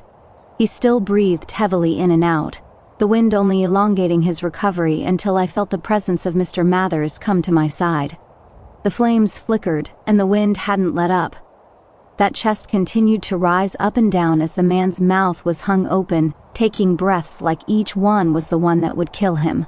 The wind picked up and continued to blow against us all even harder, when at last, Mr. Mathers broke the silence without any need for introduction. How can I help him? All of us, including Walsh and the other guardsmen, remained entirely focused on the man of agony, until I could only reply with the truth. I have no idea. The wind continued to pummel us, and the man couldn't move, even as the cold wind picked up even more. Remembering what I heard earlier, I could only imagine the pain this person was in, and I couldn't help. It must have been even harder for him after Walsh and I moved him, since he remained staring up at the stars looking like he was in so much pain that he couldn't even express it through any audible means anymore. After so long without any way to help, the Deacon Mathers knelt down at the feet of the man and bowed his head, beginning to softly pray for him while I remained locked in place, unable to move. Still the winds continued, still the night guard stood helplessly, and still the deacon prayed when at last the skinless man tilted his head up and met my eyes. I can honestly say that I had never seen a more tragic face than the completely flayed one of this man at that moment. I remembered the face of Evan Buller when he begged me to save him, and how this nameless man had the same one on his. Just like before, all I could do was watch. There was nothing I could do against the bullets destined for Evan, or the wind destined for this man, yet they shared the exact same look at me. I stared into that skinless face, and just then, I saw what I had seen in my dreams. There, in the glow of the flame, I saw the skinless stranger had the bluest eyes I'd ever seen. I remembered the image of the skinless beast with the bright blue eyes, how it peered at me between the cloth, and the thought put me in paralysis. The incarnation of my dream broke eye contact with me, and lowered his head almost as if he knew the unspoken message had been sent. The winds continued, and he curled onto his side to face the flame.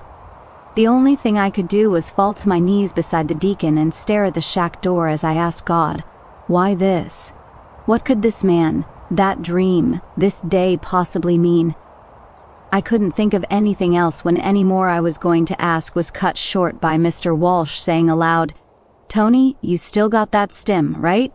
Without any word, Tony removed a stim pack from the first aid pouch on his vest and knelt down next to the man.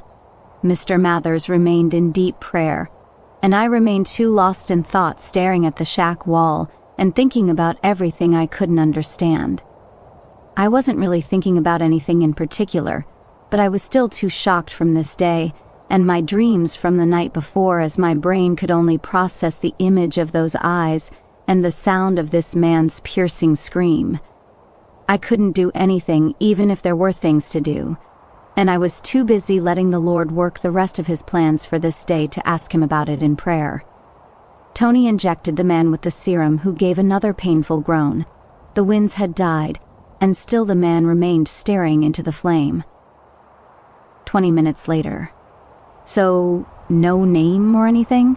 said Mr. Mathers, wearing the same look of worry he adopted since I set the man down.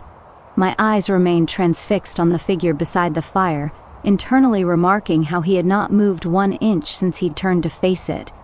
His face was completely focused on the flame, almost as if it were the only thing in the world, like he wasn't in pain, and the fire was what he was trekking across the night for. As comfortable as he seemed staring into the flame, I began thinking about how vicious his struggling was as we drew closer and closer to it. I simply had nothing to make of that, but plenty had happened since those first moments after setting him down, and his statue-like focus on the fire wasn't the only thing that captured my fascination. I'd seen the miraculous work of old-world stimpaks on countless occasions over my time in the Guard. I've seen men get shot in the arm and get completely shattered only for one of our medics to see to the victim immediately, with the first treatment being a stimpak near the injury site. It always astonished me how the work of a single stimpak could heal a man's bullet-fractured arm within 10 minutes, allowing the man to recover enough to return fire afterwards. I myself had experience with stimpaks recently as well. Not long after witnessing the end of Evan Buller and awaking to the sight of the constable, one of the medically trained enforcers injected me with one, and it probably shaved weeks off my recovery time. Of course, I'm still recovering from that bullet to the abdomen, but I watched the wound on my abdomen seal itself up and begin forging the fragile and easily opened scar that I was still living with at the time of this incident. I sat there staring at the man and his body covered in third-degree burns for several minutes after Tony of the Night Watch injected him, and to my surprise, nothing happened. I'd seen the work of stim packs on burns too, and how they make up for the skin that was burned away, how that was usually showed by a glossy layer the drug forms over every place that the person's DNA said there should be skin. Within 10 minutes the burn is covered and complete restoration is underway within the next couple days or in some cases weeks. But again, none of that happened. This man remained a completely skinless wreck, with no visible signs that the stim pack did anything to heal or even comfort him. I was considering this extraordinary situation, and the fact that Mr. Walsh and his men were discussing the same thing, when the words of Mr. Mathers entered my ears again in an echo. "So no name or anything?" I looked to the man, only able to say with the shake of my head, "No, nothing." Then I thought about that scream, that dream, and the strange concoction of feelings floating in my brain since first seeing him. Seems like one of ours, though. I wasn't quite sure why I thought that, so I didn't really know how to answer it when Mr. Mathers replied with a simple, "Why do you say that?" Internally, I was still trying to work out the answer to that myself without saying that I thought it might have something to do with my dreams. However, my mouth again knew what to say before my brain did, so I found myself saying, "Because he was traveling alone in the wilderness." I glanced at the deacon, who was still expecting more. Traders would get themselves killed out there alone, and wanderers never travel alone out here. Except maybe Duncan back when he was a roamer. At that, I glanced towards the north, seeing the walls of New Canaan and the illumination of torches and campfires across the market. It was too dark to make out much, especially after staring at the man beside the fire for so long, but I thought I caught the outline of a few dark figures coming towards us as a probable sign that Mr. Schmidt had done what I asked. Meeting eyes with the deacon again, I went on with my realistic conclusions. Could be a tribal runner who got himself in a bad spot. Then the sound of that scream returned in my memory, and I added absently, but that shouting and screaming didn't sound accented by dialect. As strange as that may sound, it was true in part. Shouts and laughs and screams tended to have unique sounds to them if the person doing it spoke in a different language or accent. Either way, that explanation was all I had to base my assessment, other than telling the man, "I can just feel it because of a dream I had." I could see the slight skepticism in the deacon's face, not like he thought I was hiding anything, but like he understood that it was all I had. After a moment, the deacon turned his head back towards the man as he said, "Probably just the survivor of an attack out there, most likely." That seemed like a satisfactory answer to the mysterious burn victim, especially when considering the kinds of tribes dotting the south. We had a number of allies out that way, but the wilderness was dotted with the occasional tribe of roving marauders who left the kinds of horrible scenes this man could have survived. Still, the chances of a trader who survived such an attack to find their way here without a map, and wearing almost no clothes at all, was almost impossible to believe. I could only reply to the deacon, "I feel our scouts and allies down that way would have reported a recent attack." Then another real possibility hit me as I added, "Could be one of our missionaries, perhaps. Who do you know that's down south?" The deacon turned back to me and then looked towards the sky in contemplation as he considered the likelihood. After a moment he said, "The only ones I know down south are still fine. I've received word from Israel, Gerald, and Mariella just the other day from our messenger teams, and none of them are due to return for at least another month." The deacon said with another look towards the skinless man, "Could be Daniel." He said he was finishing up his first outreach to the Sorrows tribe of the Zion Valley, and his correspondent said he may come back early. There my curiosity turned to worry as I, too, turned back to the burned man. I hadn't seen Daniel in some time and remembered how he normally didn't tell of his returns from missions till he showed up at the gates. I had a lot of love and respect for Daniel and all he's done as the head of initial outreach in recent months. As I stared at the man by the fire, the terrible image of that man's pain slowly put thoughts of my friend Daniel out of my mind, only to be replaced by memories of the dream last night. When my mind compared reality with the reality of this day and my dream, I posed the internal question, is this man Daniel? I considered this for a long moment, but even then, I knew it wasn't true. The man with eyes locked on the flame was not Daniel. I was fairly certain that Daniel too had blue eyes, but all I could see in the forefront of my mind were the eyes of my dream, and the eyes that stared at me pleading for help beside the fire, and how there was no chance these men were the same. After thinking for a long time, the deacon and I could hear the sounds of a cart and several people coming up the road, the sound reflexively making me say, "He's not Daniel." The deacon glanced to me, but whether or not he was going to acknowledge, agree, or disagree, anything he was going to say was ended when the voice of Constable Hanshaw announced, "Hello there, Lieutenant Young, Mr. Walsh." The cart and the trailing people entered the glow of the campfire, and Doyle announced for his remaining men to rally on him. I shouted and waved at the constable, who approached me with Dr. Victoria Franklin and her 2 assistants, who pulled the cart.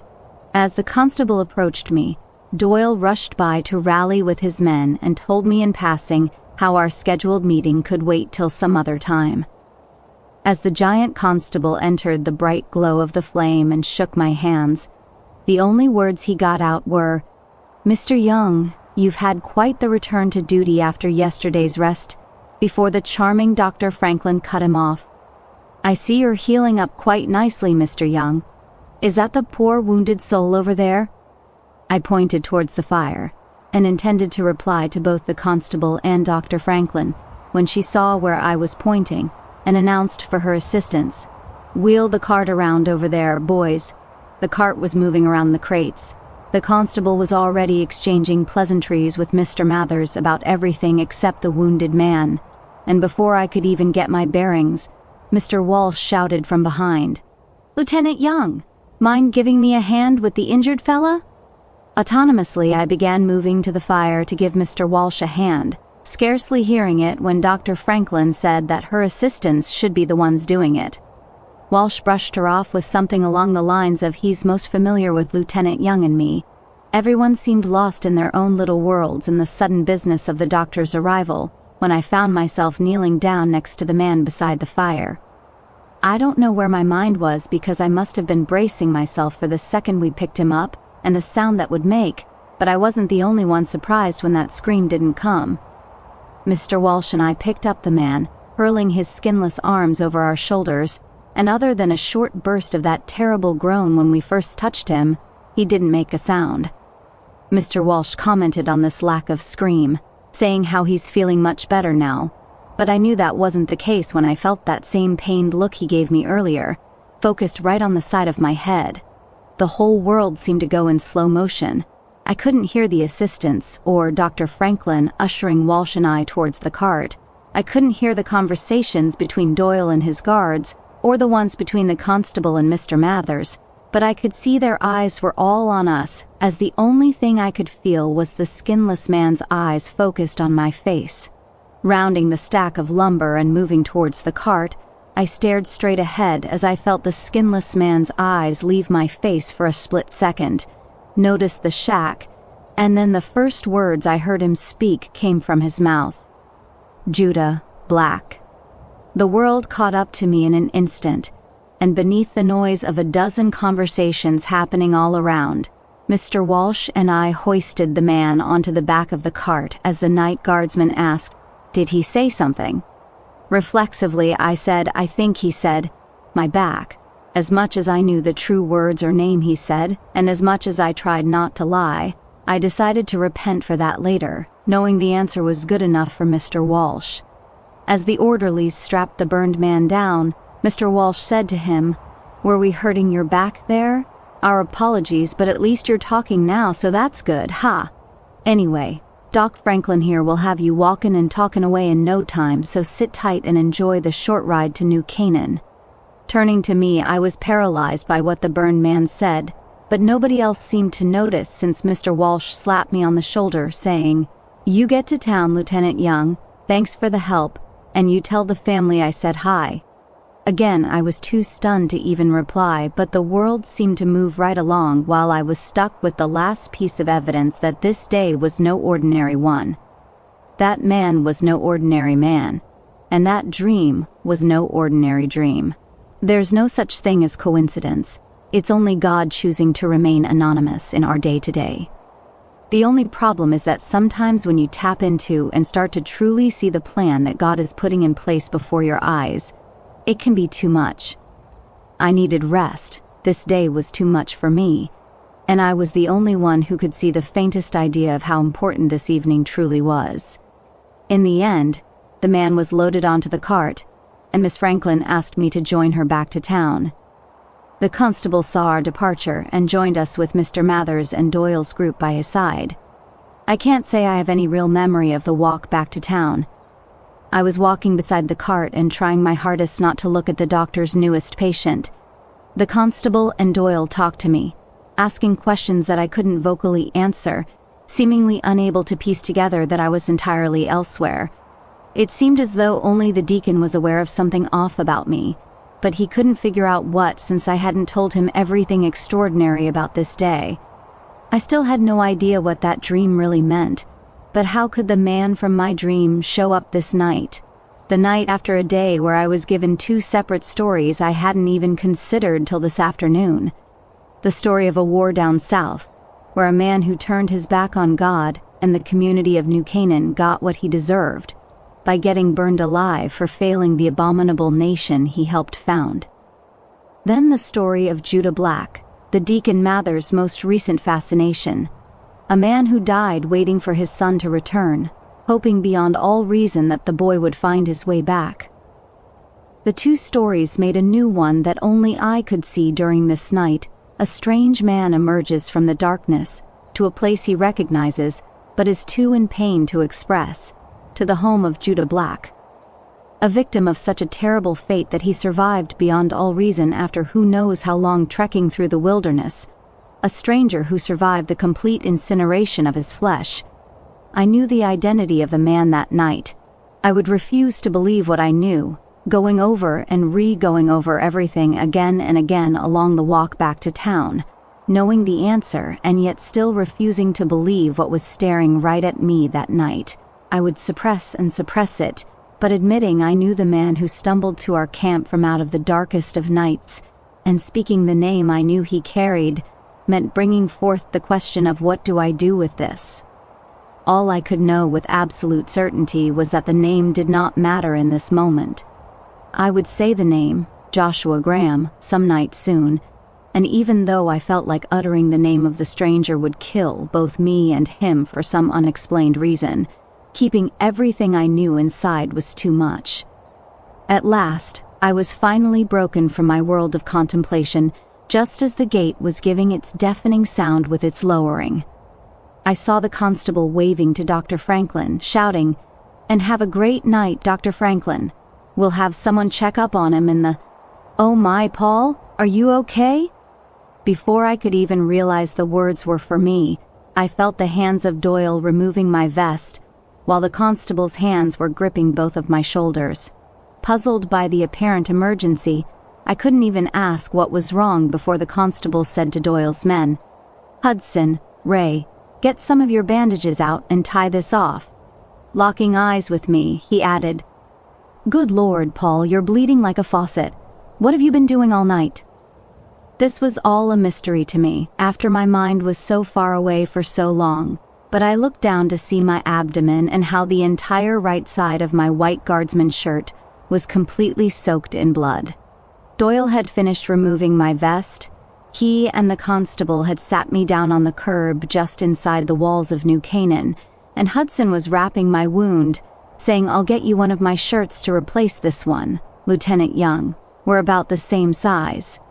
At last, my mind had completely caught up to the present, and I gently pushed Hudson away to show that I was fine now, and looked up to see both Doyle and Constable Hanshaw staring at me with worry on their faces. "Looks like you lost a lot of blood, Paul." "Why didn't you head home earlier?" asked the constable. With all my thoughts from earlier being out of mind entirely, I met their gazes, saying honestly, "Y'all are worrying too much. I'm fine. It ain't like I was breaking rocks all night. I hadn't even noticed I was bleeding." That was true, I was fine. I thought I might have been too deep in thought to notice it earlier, but even now that I was here in the moment, the injury site felt completely fine. I began to wonder why the wound even opened in the first place when Doyle arrived, where my thoughts were headed. Your vest was probably chafing it all day. Probably didn't help when you were picking up the ghoul." I found it strange that my first thoughts were about correcting Doyle's assumption that the injured man was a ghoul, but I decided not to say anything when I saw the face of Constable Hanshaw still emblazoned in deep concern. After another moment, I saw the words on the tip of the constable's tongue, and then he said, "Get yourself home, Paul. I know you've been feeling up to it, but clearly you're pushing yourself a bit too hard if your wound is opening so easily.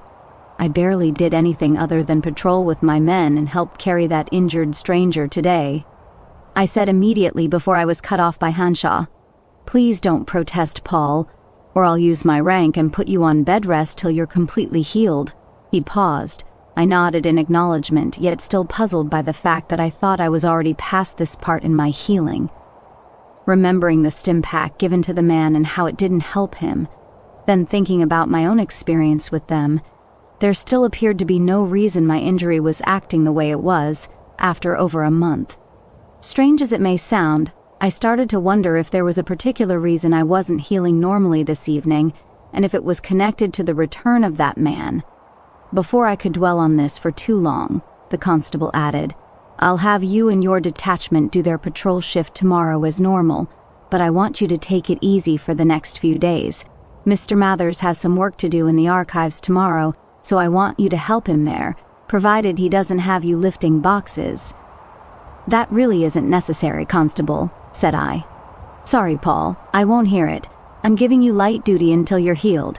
This said, your first duty tomorrow morning is to let me know how you're feeling, and then head to the museum and archives. I'll have someone else check up on the stranger in the morning, but I want you to swing by Dr. Franklin and get yourself a stim pack after you're done with Mr. Mathers." I glanced up at Doyle and the constable, seeing the people of town pass by in the background. Some of them looked at me sitting on that curb wanting to ask if I was all right, but staying out of it by the presence of Hanshaw towering over me. All I could say to the constable's new orders and unnecessary precautions was, "Yes, sir." A moment of silence passed where I could see that Doyle wanted to ask if now was a good time for our meeting about the scouting report. Doyle decided not to ask his question upon noticing Hanshaw's focus remaining on me. Finally, the constable said, We, your brothers in the guard, just want to ensure you're healing up properly." He noticed the dour face I wore, and I could see Doyle nodding his head in approval before the constable concluded, "If it's any consolation, I could allow your request to bring little Joseph to work." I lifted my head at the surprise idea. "You've been wanting to do that for a while, and now could be just the occasion. Now that I'm not doing any of the duties my young boy would actually want to accompany me for," I thought. The man was right, though. I had been wanting to bring my young son with me one day to show him what I do for the community. Still, my immediate thoughts were right, too. I would have preferred bringing him on a day that I was patrolling outside the walls or keeping watch over the town in one of the towers. The idea of helping Mr. Mathers in the archives or musty old museum wasn't all that appealing. Even then, the idea was a kind one, and the approval for my long-forgotten request made a smile grow across my face. The constable took that as a sign of acceptance.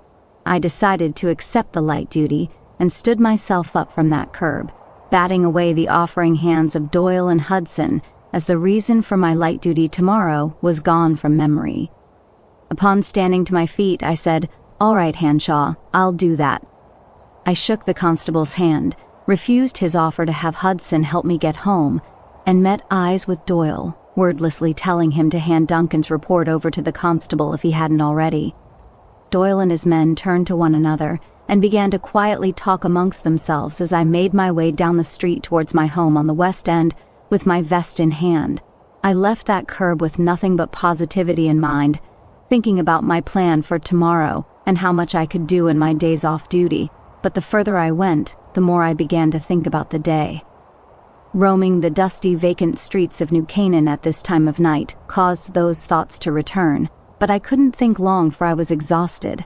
Perhaps I did lose a lot of blood, perhaps I was just mentally drained by all that happened, but I continued to swat the thoughts of today away from my mind by thinking deliberately about tomorrow.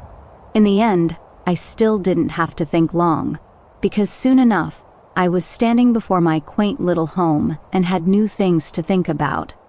By the time I stepped through the fence around my front yard and noticed the lights were all off, I realized how late it was and how I was going to have to explain this day to my wife. I tried to formulate the reason why I was kept so late and what I would say, but I couldn't think of the correct words for the life of me. I put my key in the lock, turned the handle, stepped into my dark little living room, and the house sat silent as I passed the short hallway to the room the girls shared. The girls were sound asleep from what I could see through the crack in the door, and the lights were completely off in the next room over, telling me that Joseph was too. Softly opening the door to my wife and I's room, I entered to see her sitting up in bed, wearing her readers, and with an open Bible in her lap. Only the lantern on her side was lit, but she saw my entry and went to stand, asking in a hushed tone, "Welcome home, hun. Was everything okay?" Doyle stopped by earlier but left in a hurry when one of his boys knocked. There was something about a wounded man? I set the vest down by the bed and motioned for her to not get up.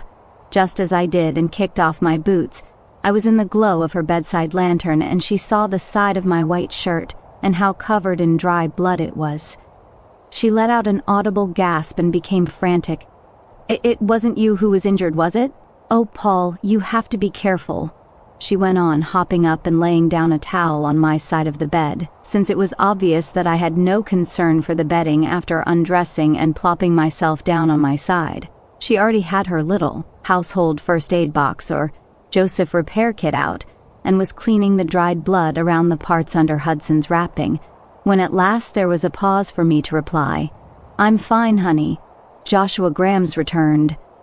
With my eyes shut, I hadn't even realized what I said, or considered it when I felt her hands stop their cleaning work, and I must have been too delirious to notice what words came out. Her hands were still frozen on me when I added, "By the way, I'm taking Joseph to work with me tomorrow morning. Good night, honey." I couldn't quite hear what she said after that, but it was already too late. The day had caught up in full, and I fell into a deep sleep,